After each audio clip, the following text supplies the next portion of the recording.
Hello, welcome to Avyan IAS. I am Gaurav Saini, Faculty of General Studies at Avyan IAS. So, last video में हमने money market and capital market ये unit हमने start की थी.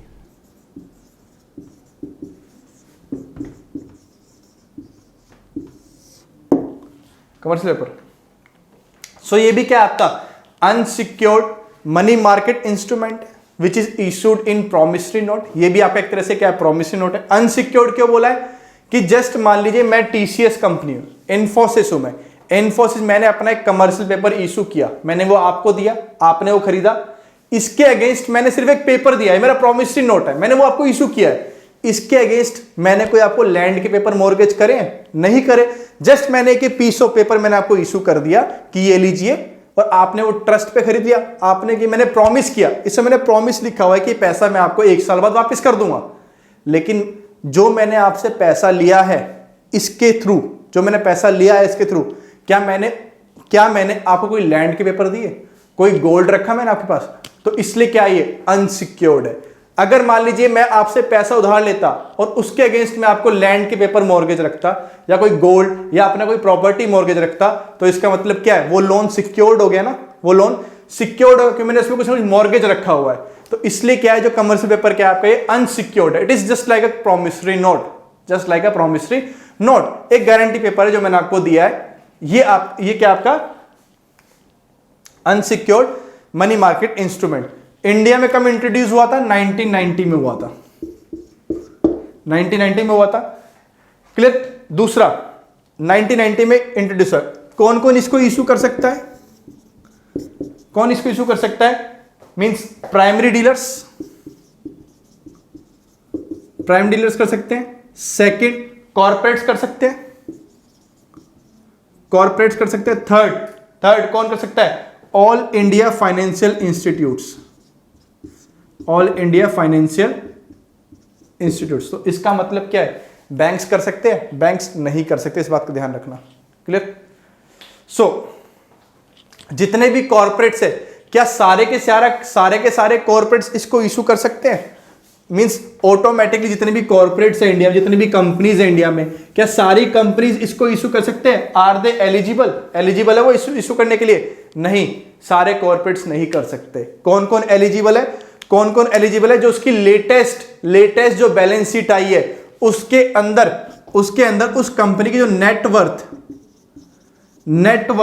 Net worth कितनी होनी चाहिए उस कंपनी की? वो होनी चाहिए, it should not be less than 4 crore. Means above 4 crore होनी चाहिए. Net worth should be greater than 4 crore. और दूसरा जो भी उस कंपनी के जो भी एसेट्स है, जो भी उसने लोन दिया है, वो किसमें क्लास, जो बैंक है, मान लीजिए टीसीएस ने एसबीआई से लोन लिया है, टीसीएस ने एसबीआई से लोन लिया है. अब जो टीसीएस ने वो लोन लिया है, that should be in standard asset. किसके अंदर होना चाहिए? जो बैंक अपने एसेट्स को क्लासिफाई करता है. मान लीजिए देखिए, ये एसबीआई ने टीसीएस को लोन दिया है, मान लीजिए 100 रुपीज का. सो एसबीआई अपने एसेट्स को क्लासिफाई करती है. मींस ये जो एसेट होना चाहिए, ये जो लोन है, ये एसबीआई का एसेट है ना, it should be classified as standard asset. Standard asset मतलब टाइमली टीसीएस ने अपने ईएमआई पे कर रहा है, टाइमली इंटरेस्ट पे कर रहा है, टाइमली एसबीआई को पैसा वो पे कर रहा है. अगर ये स्टैंडर्ड एसेट ना हो, मान लीजिए एनपीए बन गया हो, नॉन परफॉर्मिंग एसेट बन गया हो, टीसीएस कुछ पे ही नहीं कर रहा है, तो इसका मतलब क्या है, will that company would that company be eligible to issue this commercial paper?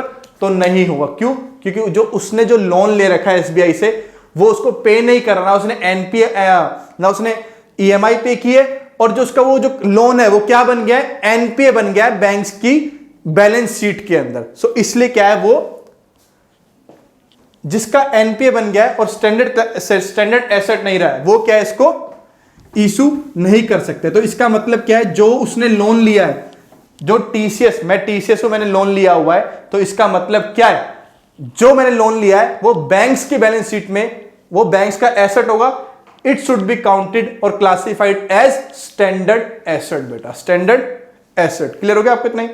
Next आ जाइए। दूसरा, जितने भी एलिजिबल कॉर्पोरेट्स होंगे, जो एलिजिबल है, जो कमर्शियल पेपर इशू कर सकते हैं, उन सबको क्रेडिट रेटिंग ऑब्टेन करनी होगी। किससे ऑब्टेन करनी होगी? या तो आप क्रिसिल से कर लीजिए या इकरा से कर लीजिए। ये क्रिसिल, इकरा क्या है?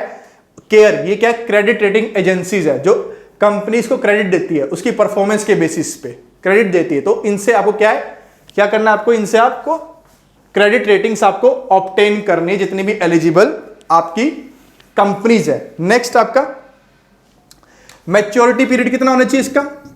7 डेज से वही 364 डेज, 364 डेज। दूसरा, जितने भी आप कमर्शियल पेपर इशू करेंगे वो कितना होना चाहिए? 5 लाख, मिनिमम 5 लाख, और इससे ऊपर multiple of 5 lakh, multiple of 5 lakh.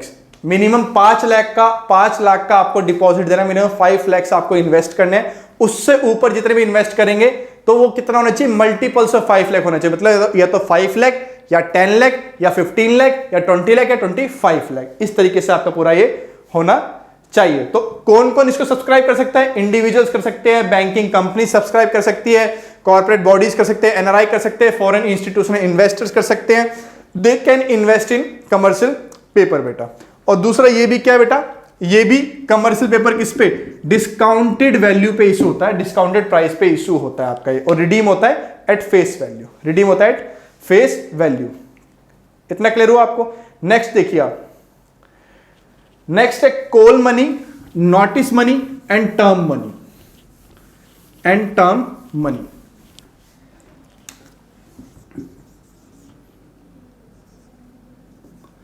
Call, notice and term money.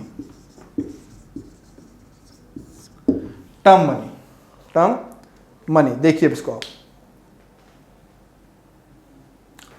ये सारी क्या आपकी जो है आपका ये means this call money, notice money और टर्म मनी, ये क्या इंपॉर्टेंट सेगमेंट है आपका किसका? इंडियन मनी मार्केट का, इंडियन मनी मार्केट का।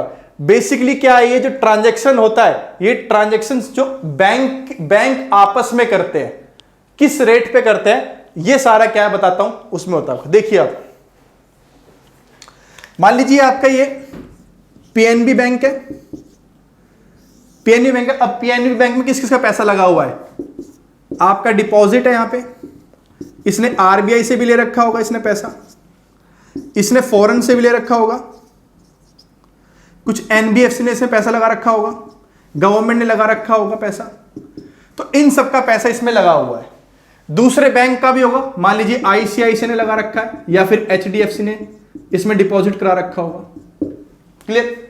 अब मान लीजिए पीएनबी को फॉर शॉर्ट टर्म, ओवरनाइट, 7 दिन 15 दिन के लिए फंड्स की जरूरत होती है, फंड्स की जरूरत होती है।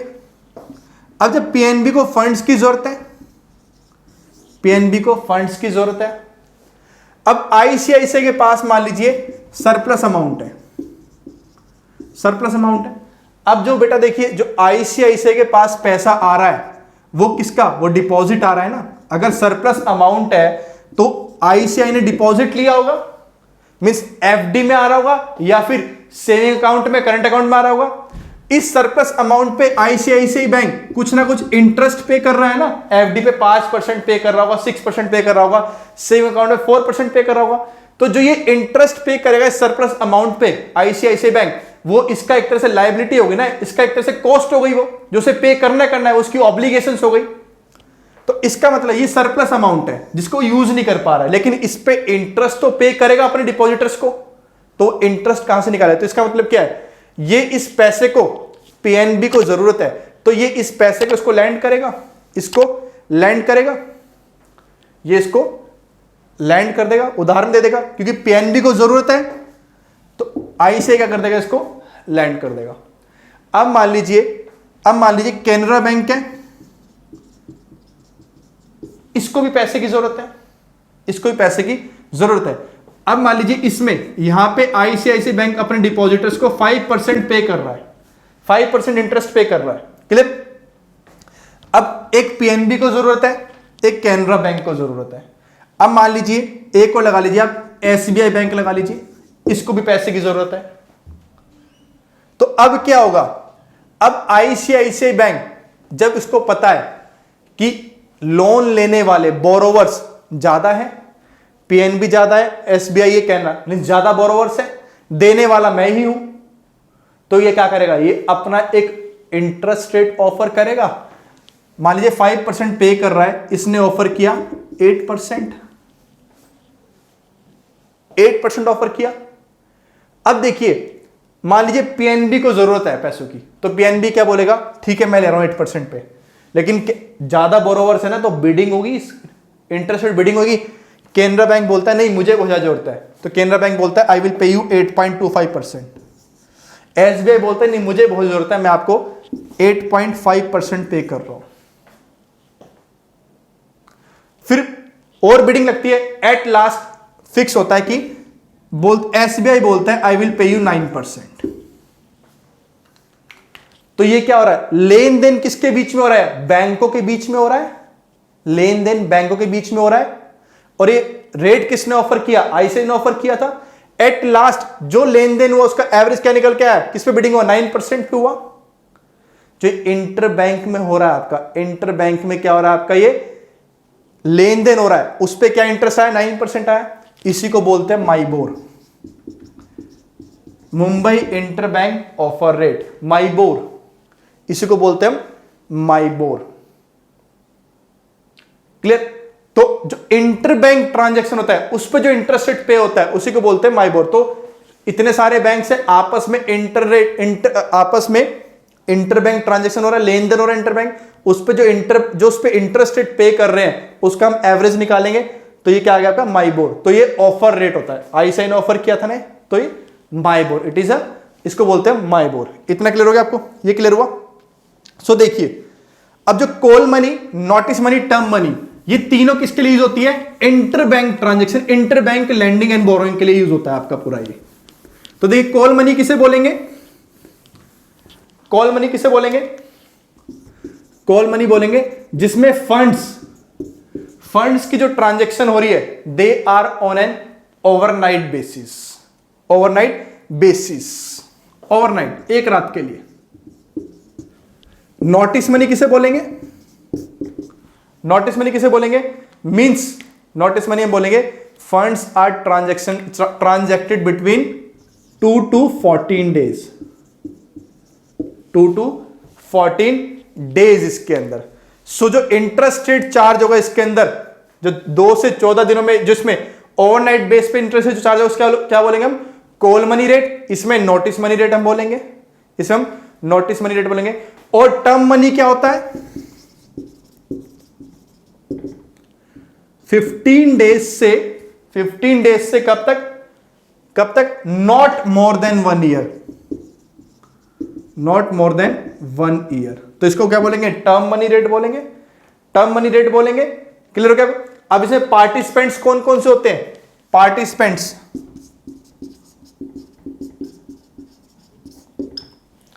एक तो scheduled commercial bank, excluding regional rural banks, regional rural banks इसमें पार्टिसिपेट नहीं करेंगे, रीजनल रूरल बैंक्स में पार्टिसिपेट नहीं करेंगे। कोऑपरेटिव बैंक्स भी होंगे, कोऑपरेटिव बैंक्स भी होंगे इसके अंदर, कोऑपरेटिव बैंक्स।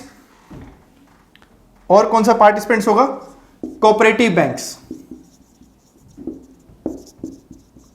लेकिन कोऑपरेटिव बैंक्स में किसको एक्सक्लूड करेंगे, कोऑपरेटिव बैंक्स में जो लैंड डेवलपमेंट बैंक्स है ना वो पार्टिसिपेट नहीं करेंगे, लैंड डेवलपमेंट बैंक्स जो है पार्टिसिपेट नहीं करेंगे। इवन प्राइमरी डीलर्स भी पार्टिसिपेंट्स है इसके अंदर, प्राइमरी डीलर्स भी क्या है इसके अंदर, पार्टिसिपेंट्स है।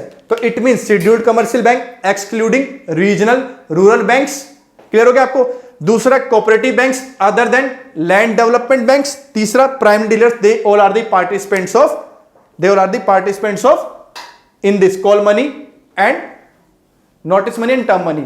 दूसरा एनबीएफसी जो आ गया का नॉन बैंकिंग इंस्टीट्यूशंस हो गए, जो आपके एनबीएफआईस होते हैं, दे आर नॉट बैंक्स ना, तो इसलिए वो पार्टिसिपेट नहीं कर सकते, they are not permitted to participate in this. क्यों? वो बैंक नहीं है। और मैंने क्या बताया, कॉल मनी, नोटिस मनी और टर्म मनी, ये क्या है, इंटरबैंक ट्रांजेक्शन करता है ना, उस पर जो इंटरेस्टेड होता है, तो इसलिए क्या है, इसमें नॉन बैंकिंग फाइनेंशियल कंपनी जो है, इंडस्ट्री इंस्टीट्यूट जो है, पार्टिसिपेट नहीं कर सकते, पार्टिसिपेंट्स नहीं कर सकते। इतना क्लियर? सो ये सारे क्या थे, आपके मनी मार्केट इंस्ट्रूमेंट्स थे। जो मैंने बताया ट्रेजरी बिल्स क्या होता है, कैश मैनेजमेंट बिल्स क्या होता है, सारा बता दिया। तो ट्रेजरी बिल्स और कैश मैनेजमेंट बिल्स किससे, गवर्नमेंट से। कौन? सेंट्रल गवर्नमेंट इशू करता है। क्लियर? दूसरा मैंने बताया सर्टिफिकेट ऑफ डिपॉजिट कौन इशू करता है, बैंक्स इशू करते हैं। तीसरा कमर्शियल पेपर कौन इशू करता है, कंपनीज करती है मेनली आपके। और call money, notice money, term money inter bank में होता है पूरा आपका ये। सो ये सारे क्या आपके इंस्ट्रूमेंट्स ऑफ मनी मार्केट है। इससे आगे हम नेक्स्ट वीडियो में करेंगे, हम बताऊंगा टाइप्स ऑफ और कौन कौन से बॉन्ड्स होते हैं, फिर उसके आगे हम शेयर्स करेंगे। तो इस तरीके से हम आगे इस यूनिट को कंप्लीट करेंगे। कोई भी डाउट हो कमेंट कीजिएगा, will solve your doubt. Thank you.